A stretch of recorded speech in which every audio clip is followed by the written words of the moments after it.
วัสดีค่ะมาพบกับกินอยู่แบบบ้านๆค่ะวันนี้จะพามากินตำบกฮุ่งกับข้าวปุ่นค่ะพี่น้องแล้วก็เล็บมือนางค่ะแกะเองค่ะพี่น้องเอามาสวกเลยกับตำบกฮุ่งเผ็ดๆคิดอยากเผ็ดๆค่ะพี่น้องพักกะมียอดกระถินค่ะเก็บมาซีเหี่ยวๆเนี่ยค่ะพี่น้องแล้วก็ดอกแค่สดค่ะแล้วก็ทั่วนิดนึงแล้วก็กะหล่ำปีค่ะพี่น้องมาจากนะคะมาลงมือกินกันเลยค่ะหิวค่ะมื้อนี้ตอนนี้4 โมงแล้วค่ะมาได้กี่เขาอยู่ค่ะพี่น้องนี่ค่ะอวบๆนี่ใหญ่เลยค่ะ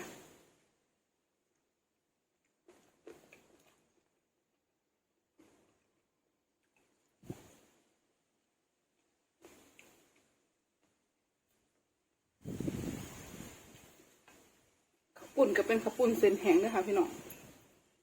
เส้นแห้งหนูเอามาต้มกินกับตำบักหุ่งเผ็ดๆนี่ค่ะนี่ค่ะคำใหญ่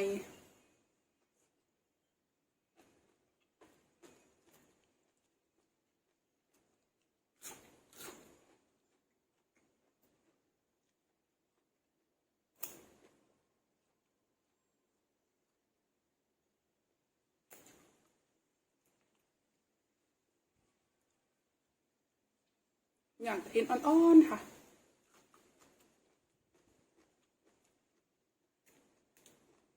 เราแค่สดน้ำซอสยังสีออกค่ะกินเลยค่ะแบบ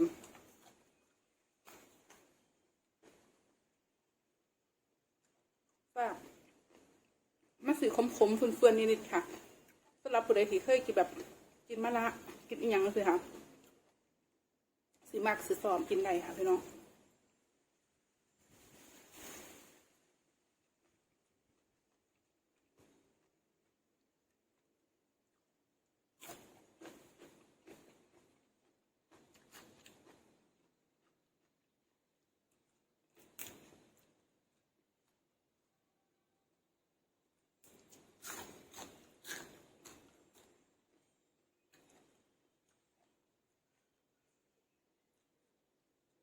ตำบักหุ่งบ่หลายค่ะมื้อนี้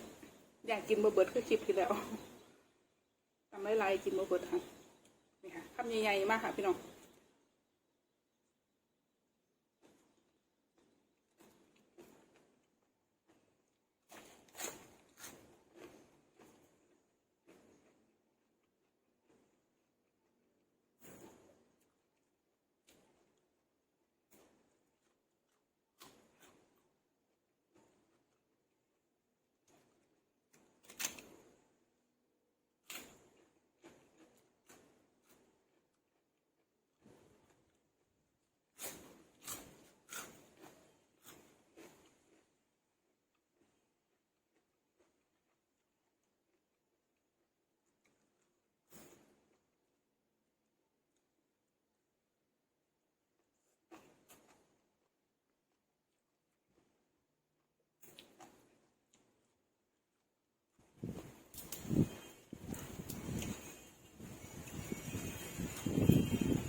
พี่น้อง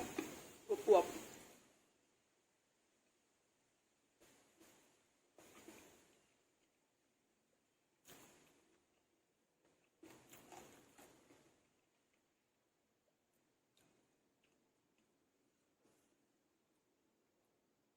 เผ็ดเปรี้ยวหวานคือเก่าค่ะตำบักหุ่ง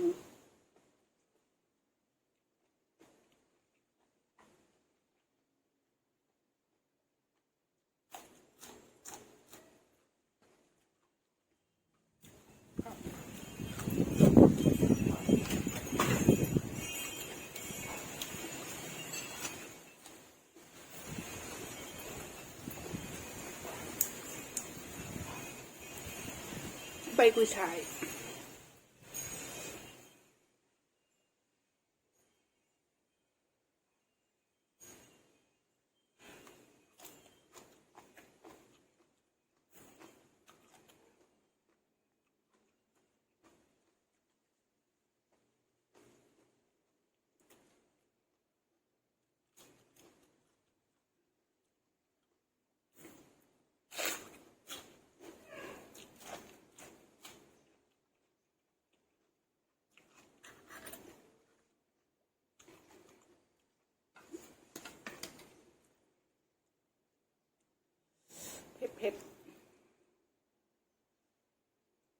วาบค่ะพี่น้อง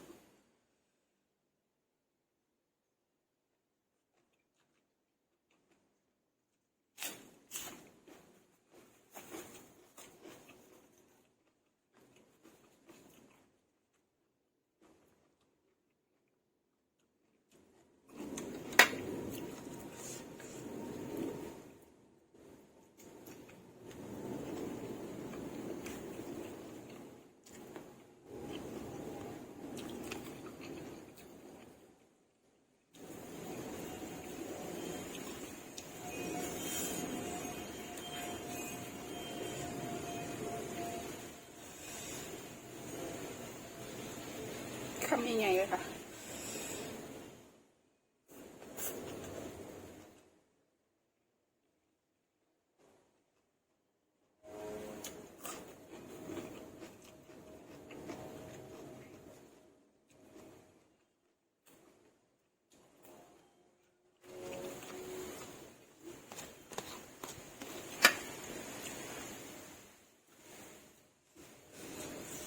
พี่น้อง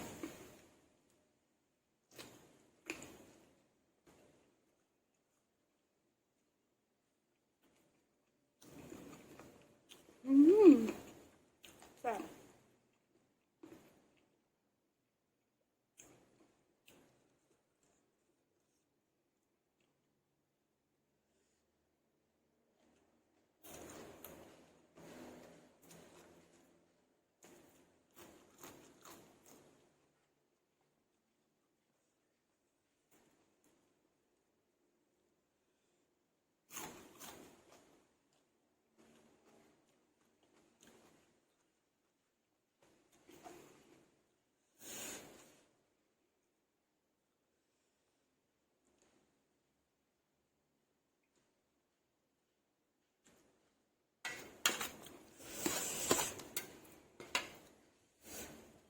สิ่งสุดท้ายพี่น้อง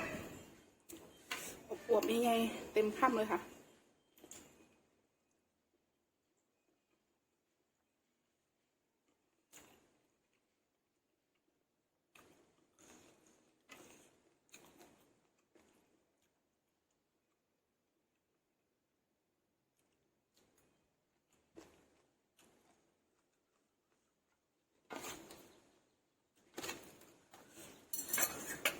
เผ็ดพี่น้องเมื่อไหร่กินบ่ปากบ่เบาหิวค่ะกินเอาไปละค่ะพี่น้องพอกันคลิปหนาเด้อค่ะพี่น้องคลิปกินนี่กับสมีบ่ดูหรอกค่ะพี่น้องเพราะว่านานๆหนูจะเฮ็ดเที่ยวนึงค่ะวันนี้อยากสมกินตำบักหุ่งกับข้าวปุ้นก็เลยมื้อนางค่ะก็เลยมากินกับพี่น้องค่ะไปละค่ะพอกันคลิปหนาค่ะดูแลสุขภาพทุกคนนะคะสวัสดีจ้า